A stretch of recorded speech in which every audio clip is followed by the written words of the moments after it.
Bueno, profesor Fuentes, del movimiento pedagógico, ¿qué podemos decir? El nacimiento y las motivaciones. Correcto. Digamos que la Federación Colombiana de Educadores, FECODE, ha realizado hasta el momento 17 congresos ordinarios y 2 congresos extraordinarios. El congreso número 12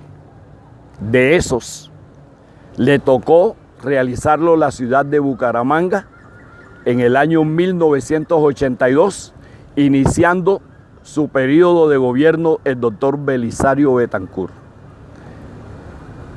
En ese congreso se debatió y se aprobó un giro importante en la política y en la plataforma de lucha que iríamos a desarrollar los maestros colombianos. Se introdujo por primera vez la necesidad de desarrollar en el país un vasto movimiento pedagógico que le permitiera a los maestros colombianos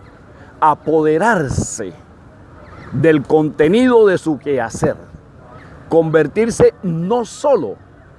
en el maestro que enseña y que dicta las clases, sino que investiga y se dedica a escudriñar su propio quehacer como activista político y como dirigente de las comunidades de padres de familia y de poblaciones. Y otra cosa muy importante que se aprobó también en ese mismo congreso fue que debía darse en Colombia una lucha para lograr una reforma democrática a la educación pública de los colombianos. Lo que quiero decir entonces es que en ese congreso nacen, por un lado, ese vasto movimiento que luego se bautizó como el movimiento pedagógico de los educadores colombianos, que permitió realizar varios congresos pedagógicos a iniciativa de los maestros, no porque los propusiera el gobierno, y que culminó ese movimiento pedagógico con la elaboración de un proyecto de ley que se discutió en todo el país para que se trabajara una reforma educativa de carácter democrático como la mejor herencia que los maestros de Colombia le podíamos dejar a la niñez, a la juventud y al pueblo colombiano de la posteridad. Ese proyecto de ley es lo que conocimos en su momento como la Ley General de Educación, plasmada en la Ley 115 del año 94. Esta Ley 115 del año 94 le sucedió a la Ley 60 del año 1993, que reglamentó los artículos 356 y 357 de la nueva Constitución Política de Colombia para establecer las competencias y definir los recursos con los cuales se financiaría la educación. Digo, las competencias de la nación, de los departamentos y de los municipios en materia educativa. Y también se refirió a la salud. Esto es importante mencionarlo, porque con la Ley 60 del año 93, hoy inexistente porque la acabaron,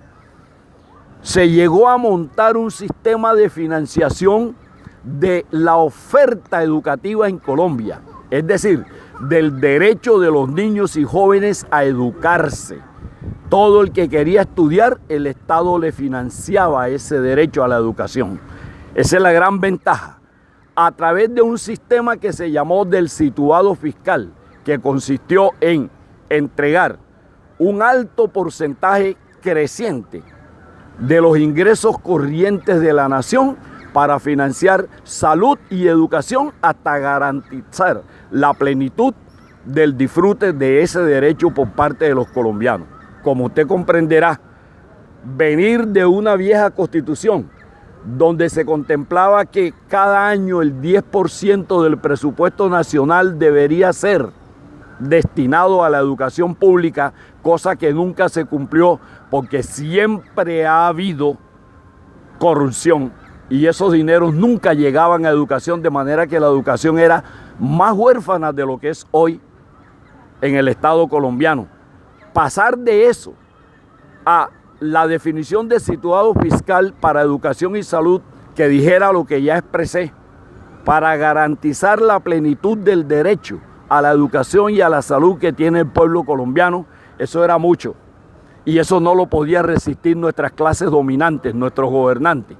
Por eso, simultáneo con el nacimiento de la Ley 60 que determinó eso, del 93, y la Ley 115 del 94, que complementó a esa Ley 60 del 93 en materia de lo educativo, era mucho para que lo resistiera el neoliberalismo incipiente de la época. Y yo puedo asegurar hoy que al mismo tiempo que nació la gran reforma educativa en Colombia, nació la intención de los gobernantes de turno, me refiero a Gaviria, Samper, Pastrana y todos ellos, de desmontarla a lo que le hemos llamado los maestros la contrarreforma. Es decir, que con la reforma nació la contrarreforma. El gobierno no descansó hasta cuando logró desmontarla, como dije hace un instante, en el gobierno del presidente Andrés Pastrana Arango, que lo inició, lo concretó el mismo doctor Andrés Pastrana,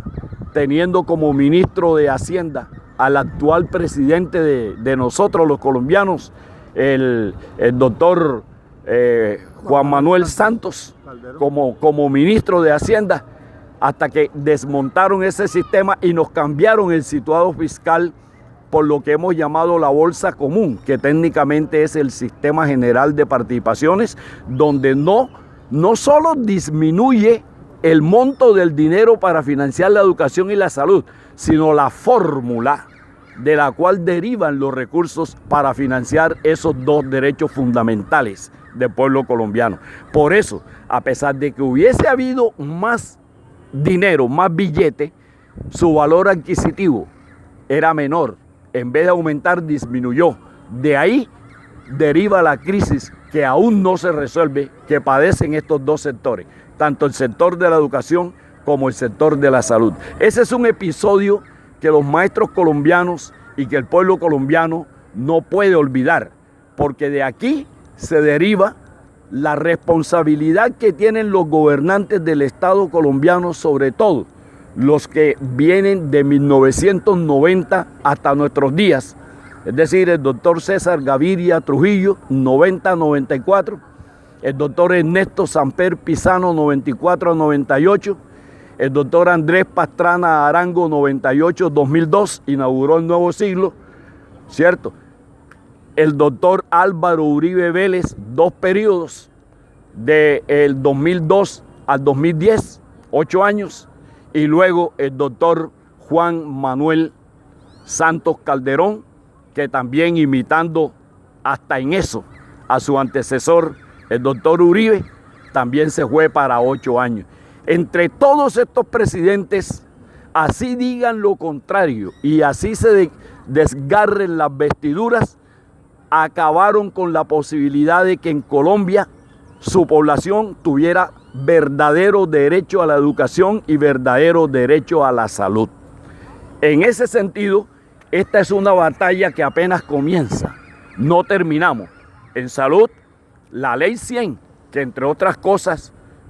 fue producto de la ponencia que le correspondió al doctor Álvaro Uribe Vélez siendo senador de la República, no puede ser una ley más macabra en materia de salud.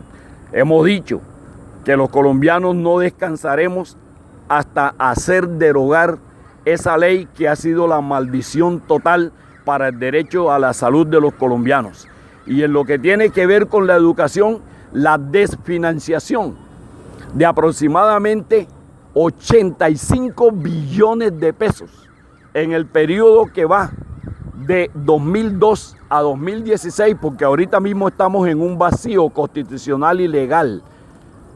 y hay que ver qué se hace. Eso explica y justifica el paro que recientemente acaban de desarrollar los educadores en procura de la refinanciación del derecho a la educación. Se le llevó todos esos dineros a la educación y de ahí la crisis tan berraca que estamos viviendo. Una educación sin un ápice de calidad, una educación sin cobertura total,